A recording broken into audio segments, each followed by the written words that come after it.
गीता पे सर रखा तो काट दिए जाओगे, कुरान पे सर रखा तो जिंदा छोड़ दिए जाओगे। भाग रोहिंग्या भाग, भाग रोहिंग्या भाग, भाग रोहिंग्या भाग। आतंकवादियों को स्वयं मारने की कोशिश करूंगा।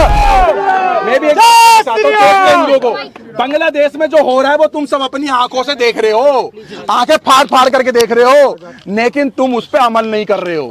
ये तुम्हारे मोहल्ले में, तुम्हारी गली में, तुम्हारे किराए पर, तुम्हारी मंडियों में, तुम्हारी गलियों में आते हैं ये लोग, सारे के सारे आतंकवादी स्लीपर सेल रोहिंग्या जो भारत के अंदर 4 से 5 करोड़ घुस चुके हैं। इनकी नजर तुम्हारी बच्चियों पे है, तुम्हारी माओं पे, तुम्हारी बहनों पे, तुम्हारी बेटियों पे है, तुम्हारी प्रॉपर्टीज पे है, तुम्हारी दुकानों पे है, तुम्हारे धन दौलत पे है। ध्यान रखना, आज तो हम यहां पर आकर के खड़े होकर चिल्ला रहे हैं, जो हमास के दल्ले दलाल थे, हमास के सपोर्टर थे, वो भाई साहब हमारे को कमेंट करके बोलेंगे ये पागल हैं, ये हिंसा भड़काते हैं। भाई साहब 4-4 साल की बच्चियों का घर के अंदर घुस रहे हैं, हथियार तलवार लेकर के, सुंदर बच्चियों को, सुंदर माँ बहन बेटियों के, हमारी हिंदुओं की केवल, और खींच खींच के ले जा रहे हैं। बच्चों को 4-4 2-2 साल के बच्चों को फांसियां लगाई जा रही है, माओ को फांसियां लगाई जा रही है, नोचा जा रहा है, लूटा जा रहा है। ये आने वाला, अगर तुम जातियों में बटे रहना, जैसे गुजर, जाट, बावन, दलित, शूद्र, वाल्मीकि, जाटव, अगर तुम इस तरीके से जातियों में बटे रहोगे तो बांग्लादेश तुम्हारा आने वाला फ्यूचर है। और डंके की चोट पे बोलते हैं, और मैं खुला चैलेंज करता हूं, अगर कोई आतंकवादी मेरे घर के दरवाजे पे आएगा तो मैं किसी पुलिस और किसी कानून के पास नहीं जाऊंगा, उन आतंकवादियों को स्वयं मारने की कोशिश करूंगा। क्या तुम इस चीज पर अमल करोगे? आज आपने 2-2 लाख के मोबाइल, बड़ी बड़ी गाड़ी, बड़े बड़े बंगले रखे हुए, क्या तुमने अपने घर में लोहा सरिया रखा हुआ है अपनी बहन बेटी बचाने के लिए? क्या तुम्हें फुर्सत ही नहीं है? तुम्हें क्लब डिस्को बार से फुर्सत नहीं है, ऐसो आराम से फुर्सत नहीं है। आज तुम्हारी गली मोहल्ले में अगर एक हिंदू अगर धर्म की बात करता है तो तुम उसे पागल कहते हो, हिंदू ही पागल कहता है उसको। भाई अगर तुम उस कार्यकर्ता और हिंदू को अगर तुम सपोर्ट नहीं करोगे तो तुम्हारा इस भारत के अंदर ही पतन हो जाएगा, भारत के अंदर ही पतन हो जाएगा। सर मैं एक चीज बोलना चाहूंगा, सुनो। मैं इस देश का दुर्भाग्य कहता हूँ, जिस देश में वासुदेव कुटुंबकम के नारे लग रहे हो। मैं मोदी जी से एक चीज का निवेदन करूंगा, G20 के टाइम पे आपने वासुदेव कुटुंबकम के नारे लगाए, सही बात। अब पूरे विश्व में कहीं भी हिंदू के साथ गलत होता है तो आप क्यों आवाज नहीं उठा रहे?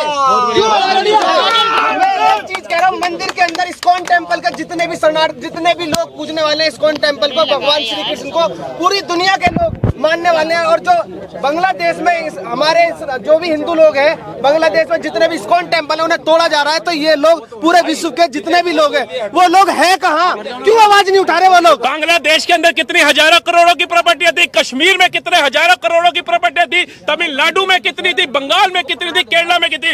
सब क्या हमारे बाप दादाओं ने इन मुसलमानों के लिए बनाई थी कि तो हम बना बना करके पाई जोड़ेंगे और ये मुसलमान वहां राज करेंगे। आज तो हसीना शेख को भारत ने शरण दे दी। क्यों? हमारी भारतीय संस्कृति में कहते हैं अतिथि देवो भव। लेकिन क्या इन हिंदुओं को कोई शरण देगा? सही बात। राहुल गांधी तो इटली ले जाएगा, अपनी मां के साथ भाग जाएगा। क्या हिंदू वैष्णो देवी गुफाओं में जाएंगे? अमरनाथ गुफाओं में जाओगे? तुम वहां भी नहीं जा सकते हो, क्योंकि वहां भी तुम तब जाते हो जब सेना खड़ी होती है। तुम अपने धार्मिक स्थलों के ऊपर, अपने कावड़ के ऊपर, अपने मेवात न्यू के अंदर बिना सेना के तैनाती के दर्शन नहीं कर सकते, और कहने पे तुम 100 करोड़ हिंदू हो। वक्त आ गया है जागने का। आज जाग जाओगे तो अपने आने वाली पीढ़ी को ये भारत दे जाओगे, नहीं तो अलग अलग टुकड़े में नजर आओगे। मैं एक बात बोलना चाहूंगा, कहते हैं पानी बचाओ अपने आने वाली जनरेशन के लिए, हैं? हम बात कर रहे हैं ना, अरे पानी तो बचा रहेगा अभी 100 साल, वो कहीं नहीं जाने वाला, मगर आपकी जानें बचेंगी उसकी जिम्मेदारी नहीं है। क्योंकि जिस तरह का माहौल बन चुका है ना आज, क्या बांग्लादेश की हालात में क्या डीप स्टेट, हम कह रहे हैं अमेरिका ने किया, आपने सबने सुना अमेरिका ने किया, डीप स्टेट थी इसमें इन्वॉल्व थी। क्या डीप स्टेट अकेले अगर वहाँ स्लीपर सेल नहीं होते क्या ये प्रोटेस्ट कर पाती? नहीं कर पाती। मगर वहाँ कौन थी? जमायते उलमा, जो आपके हिंदुस्तान में भी है, तबलीगी जमात भी है, सब कुछ है। यहीं पे आपके बीच में शायद इतनी जड़ें बांग्लादेश में उसकी मजबूत नहीं है जितनी हिंदुस्तान में है। और आने वाला उनका टारगेट जो इंडिया 2047 वो डॉक्यूमेंट बनाते हैं ना, वो किसके आधार पर बनाते? इन्हीं जमायते उलमा। इसमें कि कभी भी सिविल वार की जा सकती है। हमारे जनरल विपिन रावत थे, उन्होंने कहा था हमारी लड़ाई 2 फ्रंट से है, डाई फ्रंट, चाइना, पाकिस्तान और वो लोग जो हमारे देश का खाकर, जो हमारे देश में स्लीपर सेल का काम करते हैं, उनसे बचना है।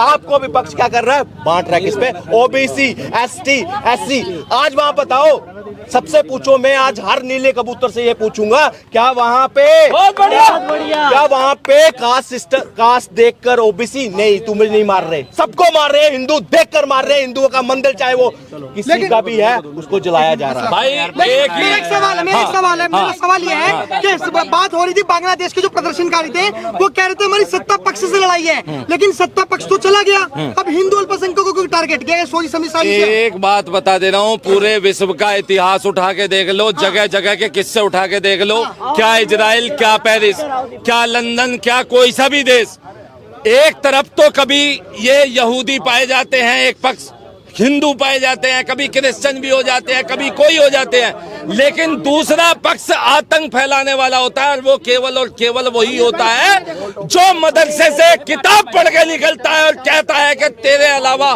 तेरी कौम के अलावा हर एक कोई काफिर है। ये सबको काफिर समझ के मार रहे हैं। आज वहां पे इन्होंने आतंक का वो कारनामा करके दिखाया है जो सेकुलर हमारे यहाँ के लोग जो प्रश्न चिन्ह लगाते थे केरला स्टोरी जैसी मूवियों के सत्य इतिहास पे, द कश्मीर फाइल के जो है सत्य इतिहास पे, आज उनको देखना चाहिए। लाइव बांग्लादेश फाइल बन रही है, लाइव बांग्लादेश फाइल, जिसका कोई टिकट नहीं लग रहा है। बड़वा सेकुलर हो, देखो आंख खोलो, भविष्य है तुम्हारा ये बांग्लादेश फाइल। और सुनो, जात पात में बटने वाले, और सुन लो, एकजुट हो जाओ और सुनो, प्रतिशोध लेने का समय आ गया है। बहुत नेताओं ने यहाँ रेवड़ियां खिला ली बांग्लादेशी मुसलमानों को, रोहिंग्याओं को। देश के बाहर खदेड़ने का समय आ गया है।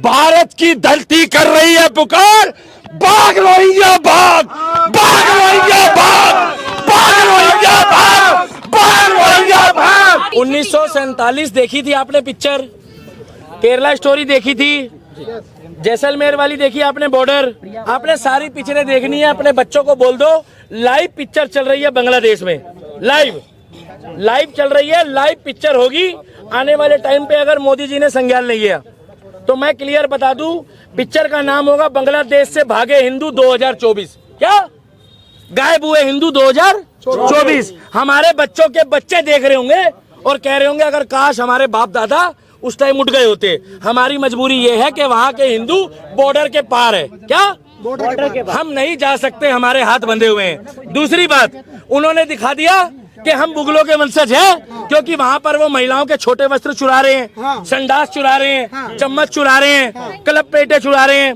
और वो कोई आरक्षण का मुद्दा नहीं था। उस देश को इस्लामीकरण बनाना है, उस देश को इस्लामीकरण बनाने का मुद्दा उन्होंने उठाया। इसी देश में .2 हर चीज का .2 चल रहा है। किसान bill .2, CAA NRC .2, JNU protect .2, मतलब हर चीज में फंडिंग करी जाती है। आज एक गरीब आदमी किंतन बच्चा मारा गया तो उसका परिवार 2 महीने नहीं बैठ पाया बिना फंड के। चाय पानी नाश्ता नहीं करा सकते, इन लोगों को बिरयानी कौन खिलाता है? बिल्कुल। इन लोगों के लिए डीजे कौन लगाता है? इन लोगों को शाही पनीर, इन लोगों को बादाम शेक कौन पिलाता है? वो पिलाता है पाकिस्तान, ISI, चाइना। और चाइना और पाकिस्तान का मुद्दा बांग्लादेश में तो हो गया, मगर हमारे भारत की इंडियन आर्मी में, भैया इंडियन आर्मी के लिए जोरदार तालियां बजा दो। हमारी इंडियन आर्मी में हमें विश्वास है, हमारी इंडियन आर्मी में हमें विश्वास है कि हमारी इंडियन आर्मी जो है वो पत्थरबाजों के और आतंकवादियों के साथ कभी नहीं हो सकती। और दूसरा, और बांग्लादेश ने दिखा दिया कि तुम्हारे खून में भी गद्दारी है, तुम्हारी कौम में भी है। और उन लोगों के लिए भाई साहब तालियां बजा दो जिन्होंने वहां पर रहने के बाद भी आज अपने आप को गर्व से हिंदू कहते हैं, मगर वो बेचारे मार खा रहे हैं मगर धर्म नहीं छोड़ रहे। और यहाँ वाले हिंदुस्तान वाले 2 बोरी चावल, 2 बोरी आटा, और अगर कैमरे में बोलने ना दिया हो तो लेफ्ट विंग में जाके राहुल गांधी के तलवे चाट रहे हैं। बहुत बढ़िया। इसीलिए लास्ट बोल रहा हूँ, अब नहीं हिंदू जागेगा तो 2024 की पिक्चर देखकर देश छोड़ के भागेगा। जय श्री राम। देखिए, मेरा कहना केवल इतना है, बंगाल में आज जो हिंदुओं के हालात है, ज्यादा समय नहीं है, वही हालात भारत में भी होंगे। उसका रीजन यही है कि हिंदुओं को आज भी इतना सब कुछ देखने के बाद भी इन लोगों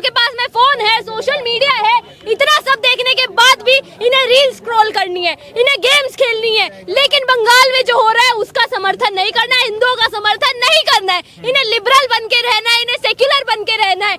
आज भी अगर आप सेक्युलर बनते रहे तो वो समय दूर नहीं है। आज आपको बांग्लादेश में काटा गया है, कुछ समय पाकिस्तान में, कुछ समय पहले पाकिस्तान में काटा गया था, उससे पहले अफगानिस्तान में काटा गया, श्रीलंका में काटा गया, आपको कश्मीर में काटा गया, आपको पूरे भारत में ऑप्शन दिए जाएंगे कि ये रही कुरान, ये रही गीता।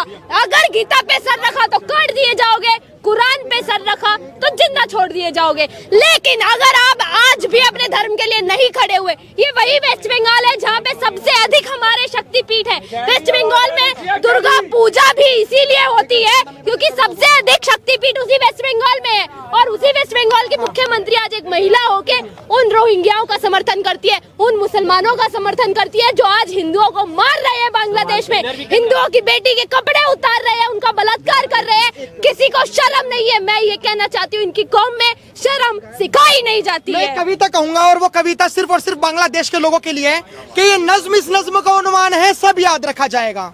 ये नज्म इस नज्म का उन्वान है, सब याद रखा जाएगा। एक काम करो, तुम हमारे बांग्लादेश में कत्ल कर दो, हम बन के भूत लिखेंगे, तुम्हारे कत्ल के सारे सबूत लिखेंगे।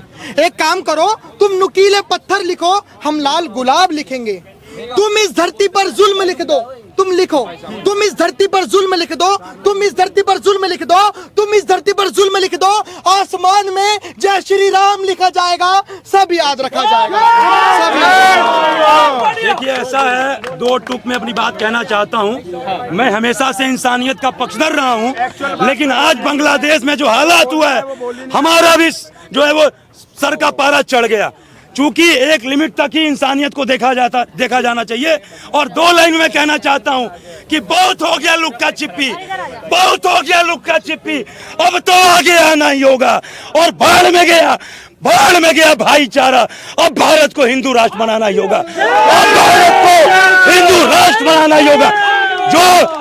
जो है यूसीसी का विरोध करते थे, जो एनआरसी का विरोध करते थे, आज वही कांग्रेस पार्टी के नेता कह रहे हैं कि मोदी जी को, प्रधानमंत्री को वहां के हिंदुओं का समर्थन करना चाहिए, हिंदुओं को वापस बुलाना चाहिए।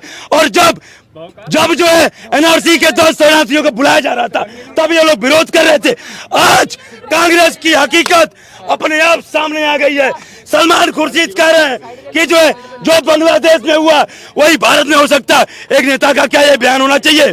तो आज कांग्रेस पार्टी की मंशा जाहिर हो चुकी है। जैसे वहां पे आंदोलन हो रहा था स्टूडेंट का, वैसे यहाँ पे किसान 1 किसान 2 आंदोलन हुआ। जैसे वहां पे क्या कहते हैं कि जो है वो अपने प्रधानमंत्री का तानाशाह ये वो फर्जी बोला जा रहा था, आज वहां भी। लेकिन मैं वही कह रहा हूं, सेम तर्ज पे ये विपक्षी बांग्लादेशी के तर्ज पे अपने आप को पेश कर रहे हैं, लेकिन इनके मंसूबे कामयाब नहीं होंगे। ये हिंदू जाग चुका है। और एक बात कह के अपनी वाणी को विराम दे रहा हूं कि मोदी जी जल्द ही जल्द पूरे भारत देश में जनसंख्या नियंत्रण कानून लाइए। और हम सब हिंदुओं का एक कर्तव्य है कि जितने भी 6 करोड़ रोहिंग्या आएंगे उनको चिन्हित करके और खुद ही भारत से खदेड़ने का काम किया जाए। शेख को आप बोलिए, हसीना शेख को मुस्लिम कंट्रियों में जगह नहीं मिली। कहाँ मिली? भारत के अंदर। उसी भारत के अंदर जिस भारत के लोगों को वहां मारा जा रहा है, हमारे हिंदू भाइयों को मारा जा रहा है। आप बताएं एक बात, क्या मोदी जी आपको नहीं दिख रहा है कि समय आ गया है शस्त्र खरीदने का? अरे हिंदुओं, अगर आज भी नहीं जागे तो घर के लिए सरिया मकान और ये घर बनाना, रोटी कपड़ा मकान छोड़ दो, क्योंकि रोटी कमाओगे ना तो छिन जाएगी, यही कट्टरपंथी छीनेंगे। कपड़े अगर तुम पहनोगे, तुम्हारी बहन बेटियों के कपड़े भी यही उतारेंगे। और अगर मकान बनाओगे तो मकान भी जला देंगे। अरे रोटी कपड़ा मकान केवल जरूरत है, अगर धर्म के साथ नहीं खड़े हुए, मानवता के साथ खड़े नहीं हुए तो कैसे लड़ोगे, कैसे आगे बढ़ोगे तुम लोग?